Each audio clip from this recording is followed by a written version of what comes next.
Okay, today we're going to be learning Beitzah Daf Lamed Chet. We are nearing the end of the Masechet, and if you haven't registered yet for the Siyum, please do so. Registration is up and running. You can find it on our homepage. If you got an email or WhatsApp about it, you can easily register there. Okay. Once you register, you should immediately get an email telling you that you're registered and with the Zoom link. So if you didn't get that, please let us know. You can email us at info@hadran.org.il. Okay, so see you on Sunday. No regular class on Sunday morning. Okay, so you have the morning off or whenever you normally learn, but we will be doing it at 8:30, at 7 o'clock. At 7 o'clock Israel time on Sunday afternoon, which might be morning by you or evening or I don't know what. Okay, let's start with our daf. So let's do a quick review of yesterday because it's very important to understand that, to be able to understand today. We were in the middle of, the sponsorship for today. Today's daf is sponsored by Sarah and Danny Borelowitz in honor of their newest granddaughter, Abigail Tova, daughter to Meir and Chava Sturman. Mazal tov. Okay. So we had this machloket that we were discussing about two people. Again, we're all into the issue of tchumin, about the fact that if anything I own, besides that I can't walk outside my own tchum Shabbat, right, wherever I determine that's going to be, right? If I don't determine it's just 2,000 cubits from around my city, if I pick a spot, then it's going to be 2,000 cubits around that spot.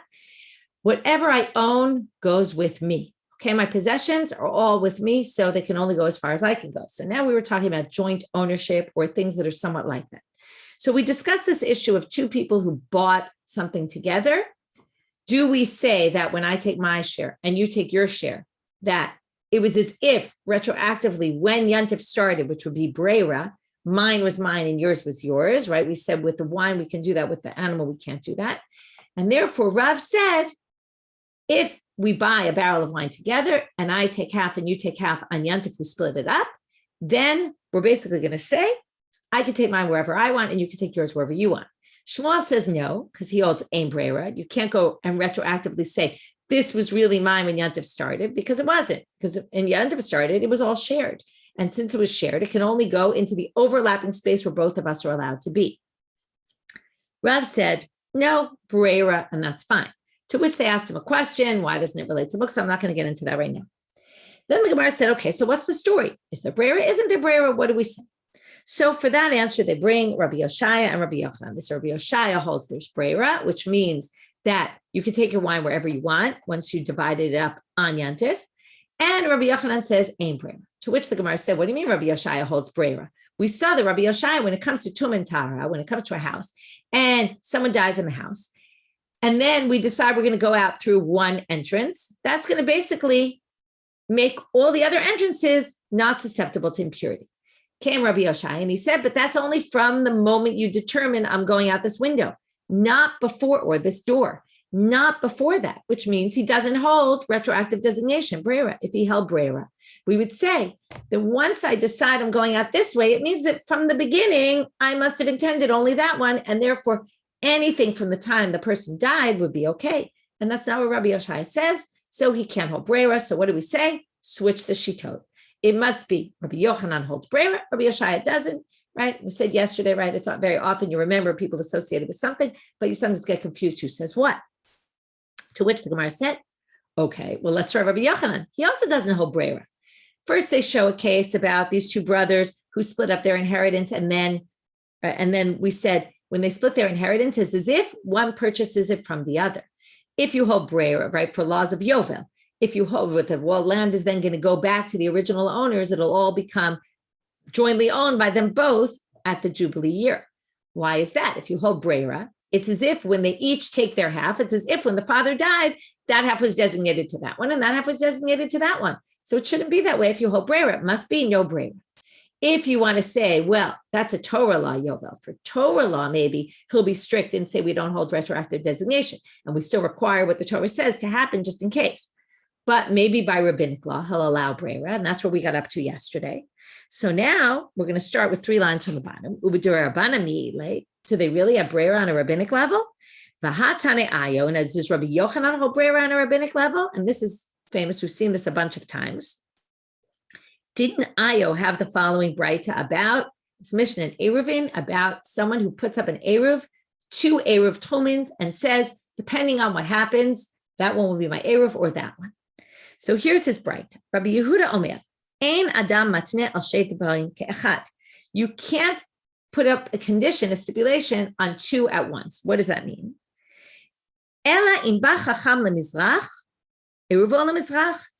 However, if what happened was you put up an Eruv and said, this will be my Eruv if the chacham comes from the north, and this will be my Eruv if the chacham comes from the south, or they do east-west. If he comes from the east, if he comes from the west. So if ba chacham lemizrach, in other words, if you put it up and say, I'll decide tomorrow which shiur I want to go to. Do I want to go to the one on the east side of town or the one on the west side? Well, not in town. Town he'd be allowed to, but out to the east or out to the west, that won't work. But im ba chacham lemizrach, eruvo lemizrach. If the chacham comes to the east, then the eruv to the east works. And if the chacham comes to the west, lema'arav, eruvo lema'arav. V'ilu lekanu lekanlo. But you can't say, right, if he came, one chacham came one way, one chacham came the other way, then that wouldn't work. And they questioned that, and they said, Mashna lekanu lekandilo. What's the reason why you can't say, right, I'm going to decide tomorrow this way or that way, to ein breira? It's because when I decide on Shabbos morning, because that was a Shabbos case, it would be the same for Yantif. If I decide in the morning, I'm going to go this way to hear this person speak. Well, you can't say them from when Yantif started, it was as if, right? If you said breira, it would be as if I had decided from when Yantif started, right? We go retroactively and then it would work. But it doesn't work. Why? Because of ein breira. Well, then Mizrach u'ma'arav nami ein breira. The same thing with if the chacham comes to the east or the chacham comes to the west. It should be the same issue. And if you remember this, right? But Amar Rabbi Yochanan explained what's the reason why Mizrach u'ma'arav works. And it's im ba chacham lemizrach or im ba chacham lema'arav, then it could work. Ukvar ba chacham. The reason that one works doesn't have to do with breira. Laws of breira would basically say, no, this doesn't work because ain't breira, which is what they're going to say in a second, which is Amalei le Rabbi Yochanan breira. He doesn't hold breira. He thinks this case works for a different reason. He says, Lakano Lakan doesn't work because that's breira. That's saying when I decide tomorrow which way I decide to go, you can't say it was retroactively designated from before Shabbat, and therefore my Eruv is not an Eruv because I basically put up 2 different Eruvs in 2 different directions. That won't work. But if the chacham, if I said if the chacham comes to the east, then my Eruv will be the east. If it comes to the west, my Eruv will be the west. If I said that, and the chacham already came when Shabbat started, then it's not a breira issue. Then it's just an issue that I don't know what the situation is. But if the situation is a known situation, so we don't need to use laws of breira here. It works because of something else. It works because when Shabbat came in, it was already determined which Eruv would be my Eruv. I just didn't know. It needed time for people to pass on the information. Where's the Chacham coming, which only came to me on Shabbat morning, let's say. But when Shabbat started, it was already clear which Eruv was going to be my Eruv. It's just I didn't know about it. So that's why it works. There's nothing to do with breira. Laws of breira would clearly say, no, this wouldn't work if that was what we needed. So you see here, the Rabbi Yochanan explaining it that way, it's clear that he doesn't hold by breira. So now we proved Rabbi Yochanan doesn't hold breira when it comes to Torah law. That was the case of the Yovel. He doesn't hold breira when it comes to rabbinic law, which is Tchumin. Okay, Tchumin is a machloket. Is Tchumin d'oraita to Rabbanan? If you remember, Rabbi Akiva has the sheet of the Tchumin's d'oraita. In the end, we basically paskin the Tchumin is d'Rabbanan. However, that's 2,000 cubit Tchumin. Yud bet meal, which is a much bigger amount, that most people claim is d'oraita. If you want to walk really far, that for sure is forbidden on a Torah level. But we're talking about the basic Tchumin of 2,000 cubits.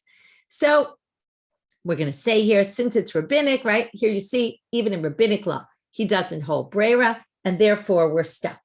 Therefore, Ela Olam Lo Tepuch. They go back to the original statement that they made, which was, let's switch Rabbi Yashai and Rabbi Yochanan. Let's go back to saying Rabbi Yashai is the one who holds breira.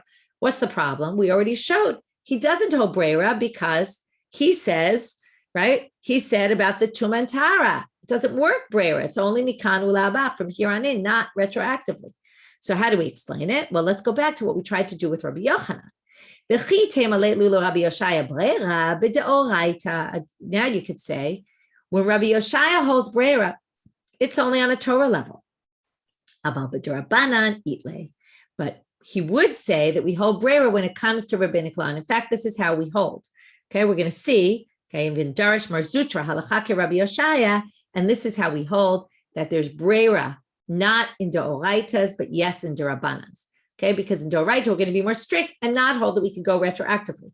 But in Durabanan issues like Yisro Tchumin, we can, and that's why we're going to say in this case, the barrel can be split into two on Yantif, and I could take my part wherever I want, and you can take your part wherever you want, because it's only a rabbinic law. Now we're moving on to other topics about Tchumin. Amar Shmuel, Shur shel patam hareu keraglei kol adam, Shur shel ro'eh hareu keraglei ota ha'ir. These are two people who theoretically could sell their animal on Yantif. We have a person who fattens up animals in order to sell them, and then we have a shepherd. Now, a shepherd is not always selling his animals. So therefore, the assumption is he assumed when Yantif started that maybe he'll sell his animal, but if he does, he's only going to sell it to people in the city. He's not like going out there trying to sell his animal to anybody. So therefore, his animal can only go within the city. But the person who's fattening up the animals, okay, now there's two possible reasons for this that I saw. One is, why does it go kiraglei kol adam? That means whoever buys it, it goes by him. Either because this person is trying to sell no matter what. So they're happy to sell to people from different cities. They're trying to sell their stuff anywhere. So therefore, they have in mind when Yantif starts, I might sell this in a broad market. And therefore, it goes by whoever's going to buy it. Some people say, no, it's not that it actually goes that way. It's that the rabbis, because it's only a rabbinic law, the rabbis basically said, we're going to be lenient with this guy because otherwise he won't be able to sell his animals, right? Who from another city would buy his animal if it can't go as far, right? Very far. Basically, it's going to be limited. He's not going to want to buy an animal that's going to be limited and he won't be able to take it very far. So therefore, if it's someone from another, the rabbi said, since it might be bought by someone from another city, we're going to be lenient here because otherwise he'll be limited in his market. And we don't want him to have any financial loss. So again, debate about why exactly they were lenient here, but they were clearly lenient here more so than with the shepherd. Now we're going to get into these next two cases in the Mishnah, which is if I borrow something Erev Yantif, it goes by me. If I borrow something on Yantif, it goes by the owner. So now the Gemara is going to say to both of these things, Pshita, that's totally obvious. If I got it before Yantif, then it's mine on Yantif. If I got it on Yantif, it was theirs on Yantif when Yantif started. So each time they're going to explain that it's talking about a case that's a little bit less obvious. So the Gemara says, Pshita, isn't that obvious? So they say, Lo tzricha shalom asarolo ela b'yom tov. I asked them if I could borrow it on Erev Yantif, but I only took it on Yantif. Now you might say, Ma'u d'teim ala b'reshutei ukma. When Yantif started, it wasn't actually in my possession. It was still in your possession. I hadn't taken it. I made an arrangement with you that I was going to borrow it tomorrow, but I didn't actually take it. So you might have thought maybe it goes by you because when Yantif started, it was in your possession. Kamash malan, therefore the Mishnah teaches us, no. Even if it's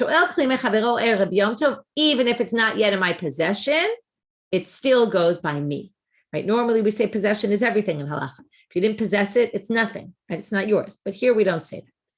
And if we explain the Mishnah in this way, then it will support the statement of Rabbi Yochanan.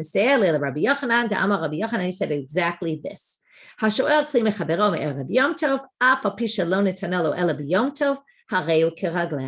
Even though you didn't take it until Yantif, it goes by the person who borrowed it. So what it's saying is if you explain our Mishnah the way the Gemara just did, then our Mishnah can be used as a support for Rabbi Yochanan. Next line. If it's on Yantif, then it goes by the person who lent it, okay, the person, the owner. So again, the Gemara says Pshita. Obviously, in the beginning of Yantif, it was theirs. So why would you think anything else? It's a case where the person, say, perpetually borrows it. Okay, they're one of these people that's a serial borrower. Okay, every Yantif they come to your house and they borrow this. They don't have the following thing. Okay, I had this with my sister-in-law. My immersion blender broke, and for weeks I would come every Friday afternoon. Not every, but every time I made a certain dish, I needed the immersion blender, and I kept going to her. They kept laughing at me. Why don't you just go buy your own? And I said, I would. I only remember Friday afternoon when I'm making this dish, and then it's a little too late to buy it. So anyway, one Friday afternoon, I finally went online and ordered one and got myself one. But So that's a good example. Now that's a muktzah item. I went to borrow that on Yantif, but let's say, right, she knows that every Friday I'm going to show up and I'm going to borrow that. So that's a similar situation. What they're saying is, you might have thought, birishute kamokim le. She already knows, let's say I'm going to borrow it on Yantif. Let's say it wasn't an immersion blender, it was something else. And she knows I'm going to come on Yantif. She's like expecting that knock on the door, Yantif morning, that I'm going to come and borrow that utensil. So maybe she already thought from before Yantif, I'm going to already permit this, right? I'm going to think about it as if this belongs to that person and let that person carry it as far as they want, because they're always going to borrow it from me. But kamash malan meimar amal dilma mishkach ina shachrine va'azav shalmine. Now, this is a good example of my sister-in-law, because she lives down the block from me, about 5 houses away.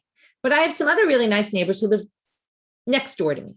So maybe, she might be thinking, it's true she borrows this every week, but maybe today she'll decide to go to the neighbor across the street instead of to me, right? Or the neighbor next door. So maybe she'll, because she might think that I might not pick it up today, right? Or I might have ordered it myself and gotten my own utensil. Maybe she didn't think before Yantif about me. And that's what the Mishnah is teaching you. Even in that case, we still assume it only goes by where she can carry it and not where I can carry it.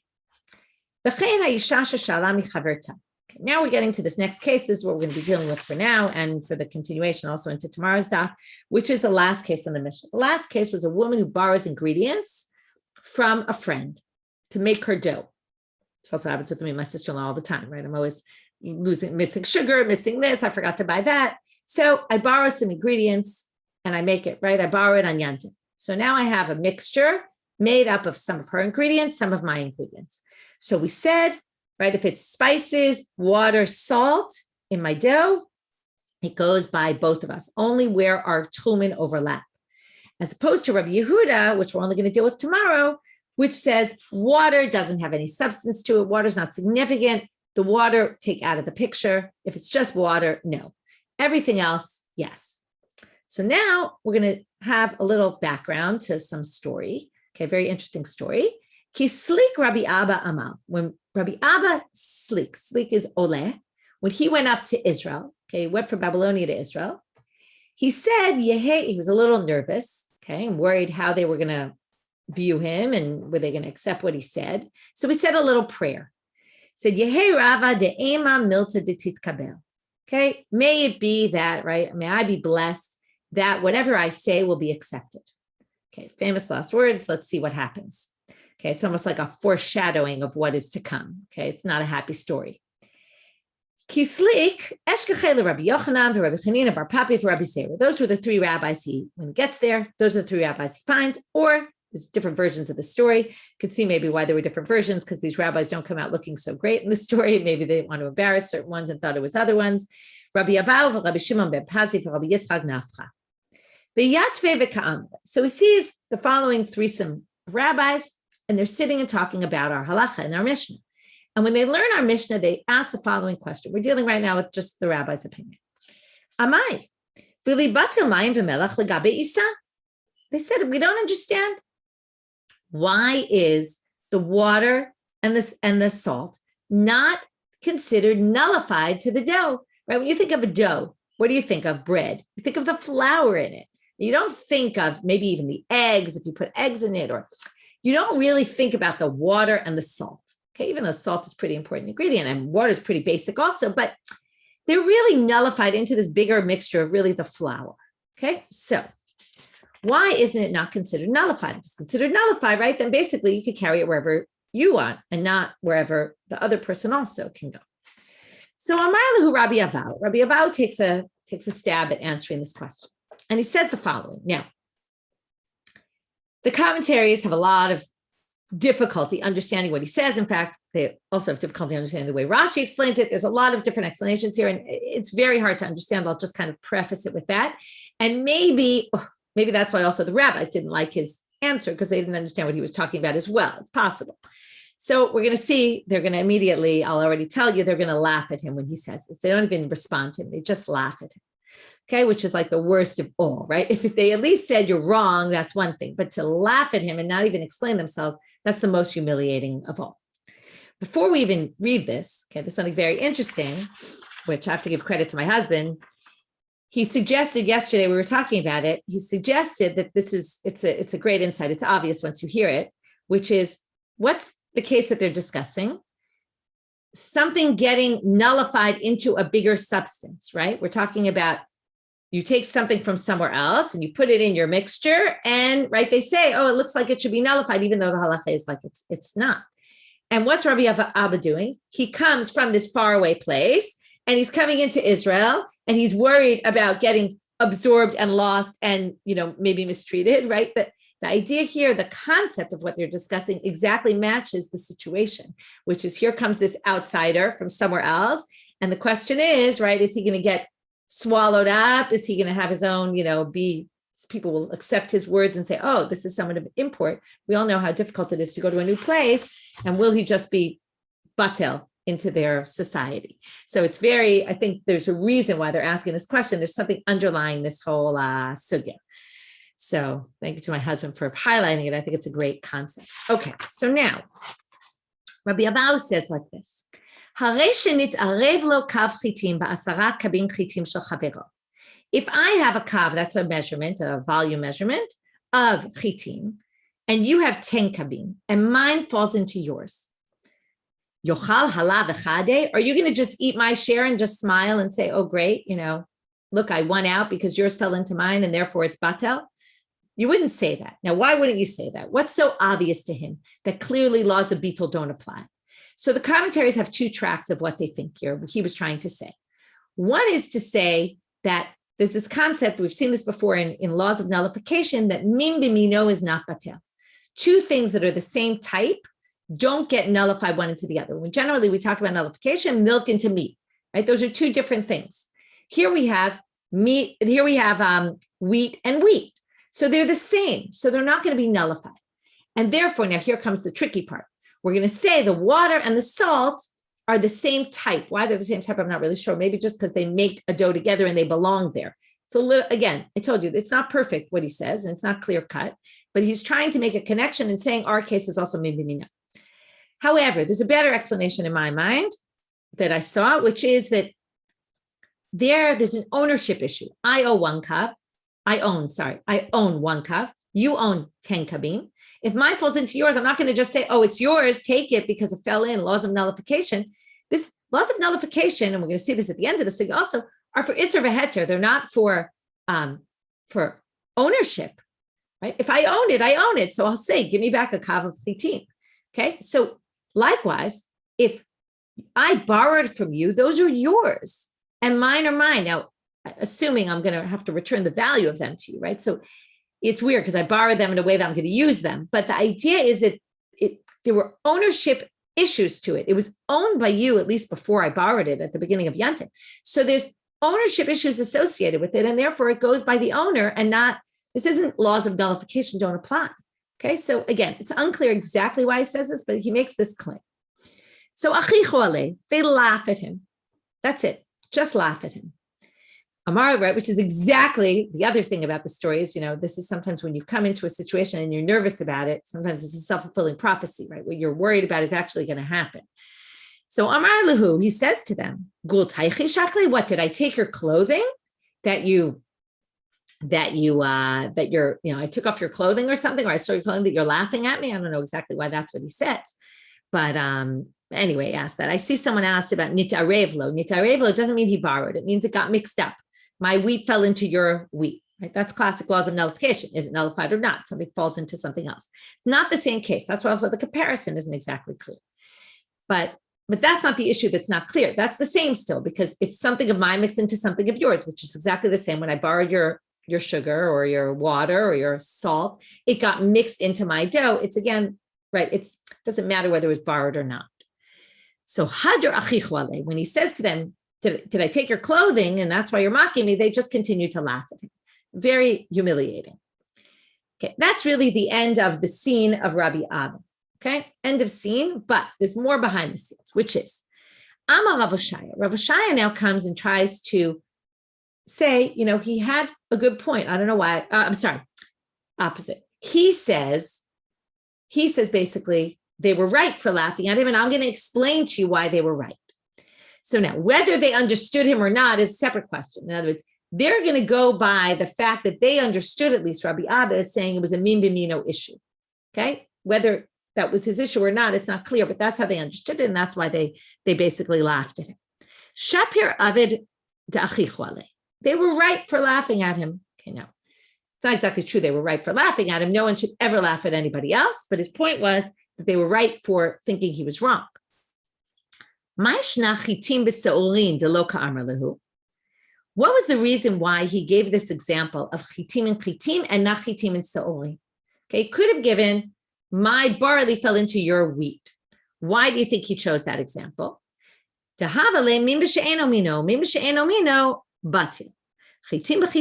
Okay, so let's just stop for a minute. He says, why didn't he use the example of wheat and barley? Because that would have been, and that he specifically chose wheat and wheat because he wanted to show min b'mino is not batel. Min b'she'eno mino, if it's two different things, one would be clearly nullified into the other. He used an example of min b'mino, two of the same items, to show the reason why it's not nullified is because it's min b'mino.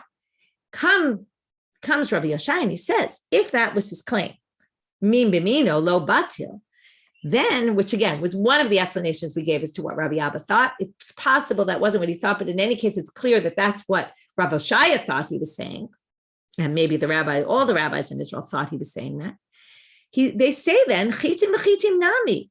His example of chitim b'chitim, it should be nullified as well. Why? Even though we said min b'mino isn't batel, well, nechida l'Rabbi Yehuda lo batel, l'Rabbana miftal batel. There's a machloket about that. Rabbi Yehuda is the one who says two of the same item aren't nullified one into the other. But the rabbis say min b'mino is batil. Laws of nullification do apply in two of the same, which means that the rabbis would think that even in that case, the chitim would be nullified into the chitim. Okay, so basically, he tried to prove it from a case he was totally wrong about. He brought this case thinking, obviously, this case isn't nullified, and therefore ours also. And they basically said, that case is nullified as well. You're totally wrong. And that's why they laughed at him. Because they said, it's not that we disagree with your proof, it's that your proof text is totally incorrect. Okay, your situation that you brought was wrong. But now what we're going to have, I'll tell you already the structure for the rest of the page. Rav Safra is going to try to make a claim, a pitch for Rabbi Abba as to why he was right. Abai is going to reject it. Rav Safra is going to talk back to him, and Abai is going to have the final word. And we're basically going to reject Rabbi Abba entirely. In which case, we're going to be left back at square one. It's true they didn't like his answer, but they still have a good question, which is why is it not nullified? And we will end the sugya today with 3 answers as to why it's not nullified. Okay, well, right now let's go to Rav Safra. Amar le Rav Safra. Rav Safra says to Rabbi Yoshaya, Moshe Shapir Kamart. I swear in the name of Moshe Rabbeinu that he was right, Rabbi Abba. Why?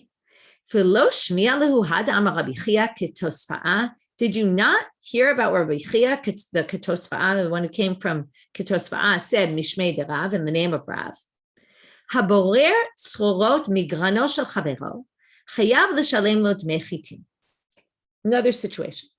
I have a storage house full of wheat, and mixed in, because always mixed in, right? You ever go to those stores where they sell grains open, right? There's always other things. Every time I buy lentils, I always end up with nuts in it because it's always next to the nuts, and there's always, some pumpkin seeds in them every time I buy them. Okay, they happen to be next to the pumpkin seeds. There's always stuff mixed in. Now think about it. If I buy, let's say there's a lot of pumpkin seeds mixed in.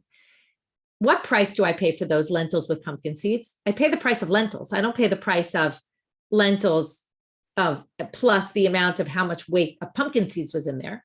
And I don't say, hey, listen, I wanted X amount of lentils, but I ended up with some pumpkin seeds and now I paid for them. And that's not really what I wanted.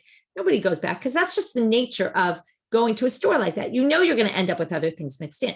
So therefore, if I have little pebbles mixed in with my wheat, my grains of wheat, then when I go sell it in the store, I'm actually selling it with the pebbles mixed in.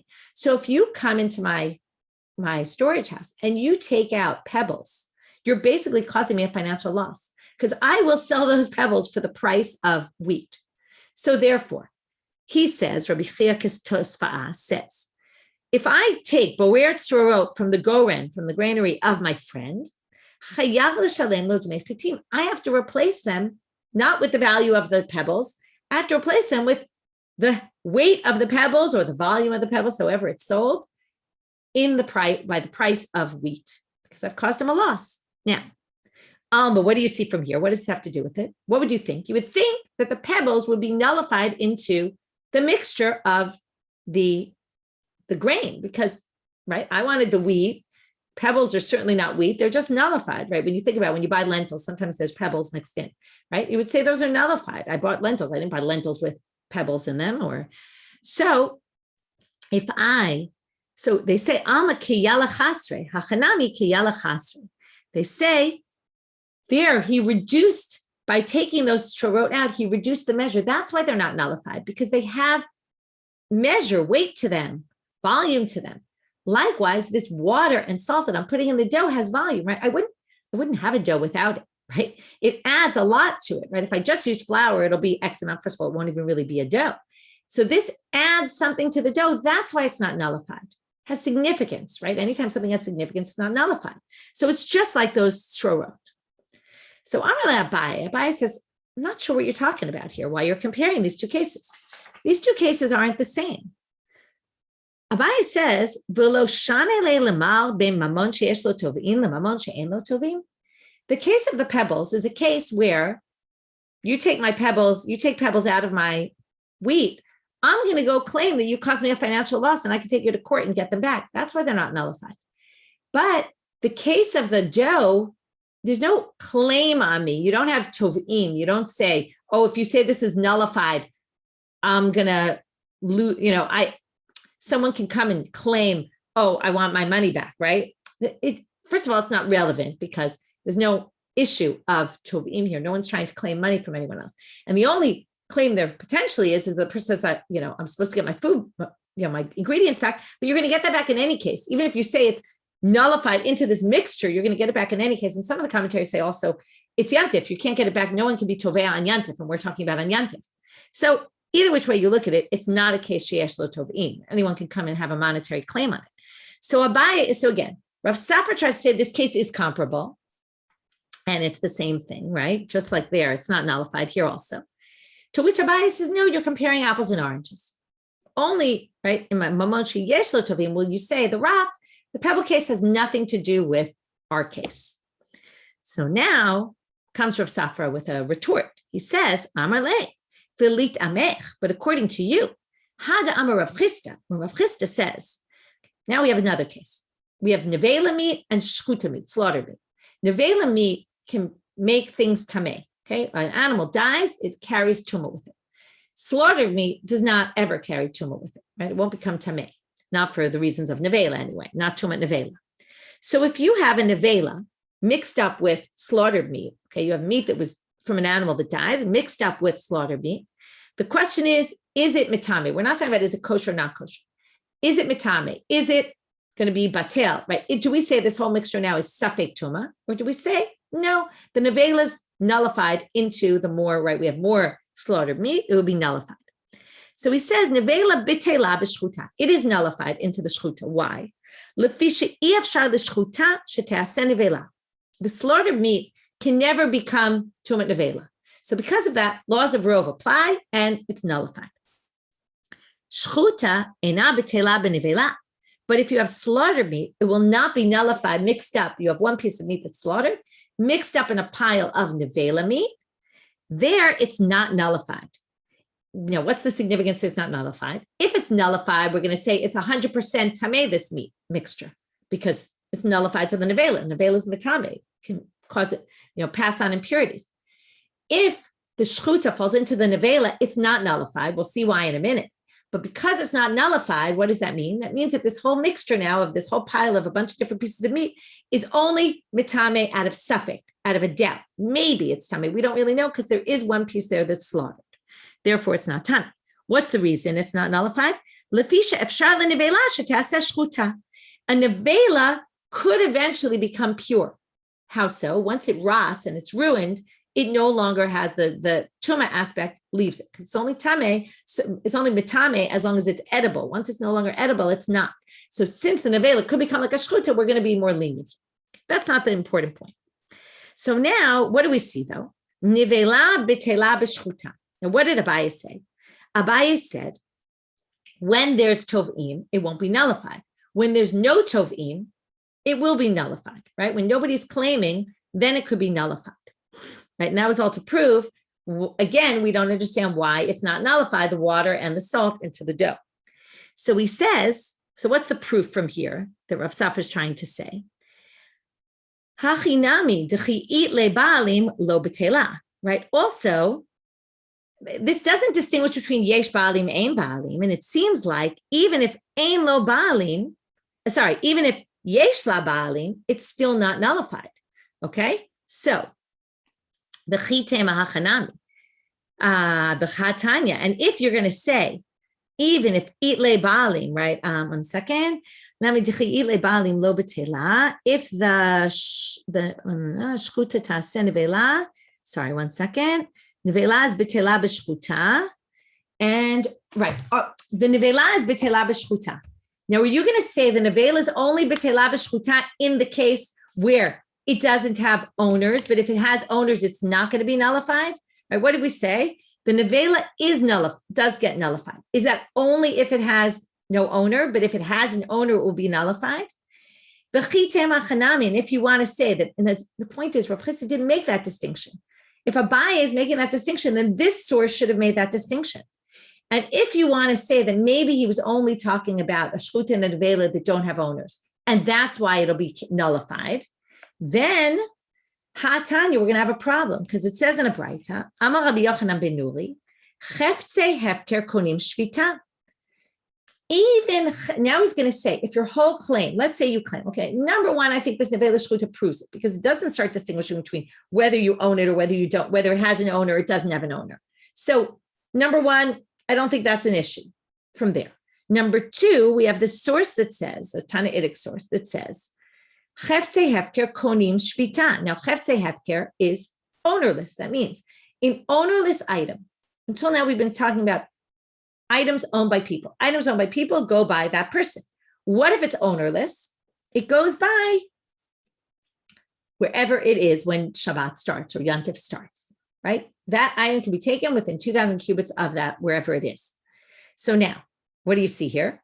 Right? This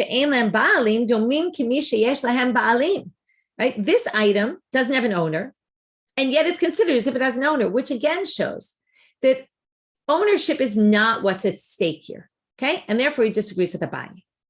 So he proved it from the, right? He basically wants to say that Borer Tzrorot, right, is because Abaye said it's because there's an owner there, and that's what determines it, and therefore it's not comparable to our case, in which case he says, no, you can't prove that that's an issue whatsoever, because I just showed you that it's not. To which Abaye retorts, I told you he has the final word, Amar le, mi kamadamit isur la mamona. Isur batil, mamona lo batil. Wait a minute. Until now, we've just been talking about nullification, as if it's one major topic that can go in Isur v'heter, it could go in ownership things. He says, no. When it comes to isurim, forbidden things, they're batil.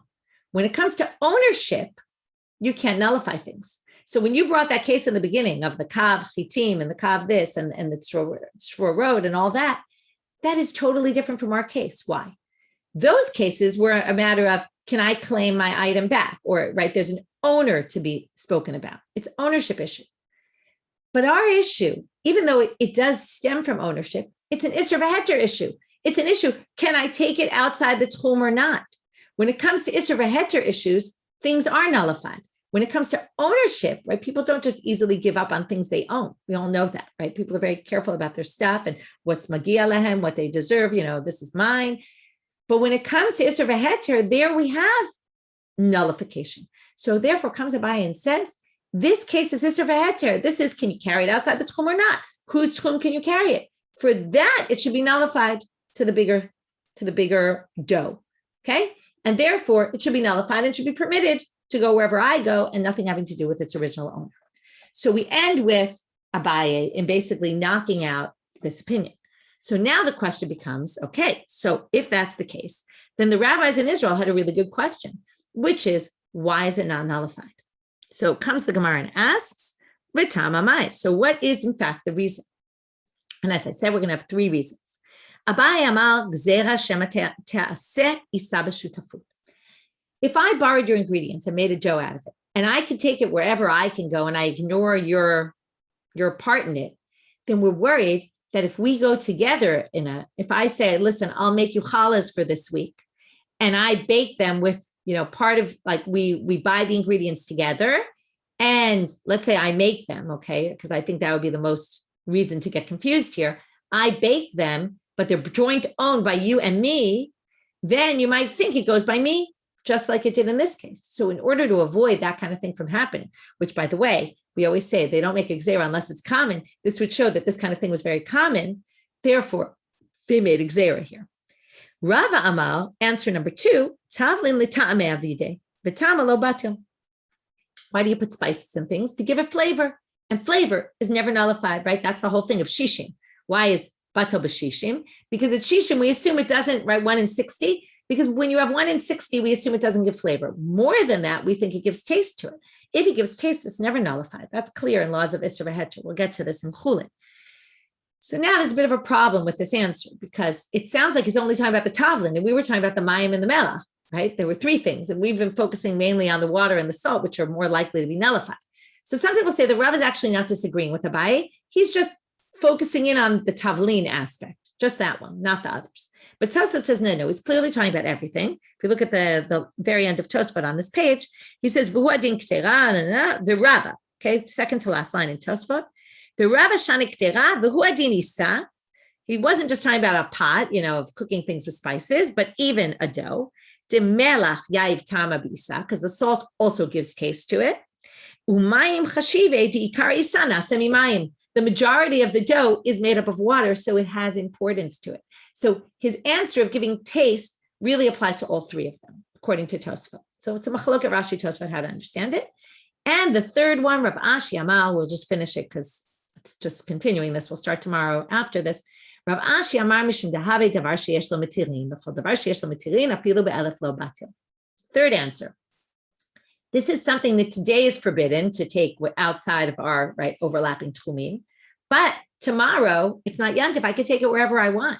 That's a classic case of this will eventually be permitted to take everywhere. So we're not going to allow it to be batel today because tomorrow we could take it wherever we want.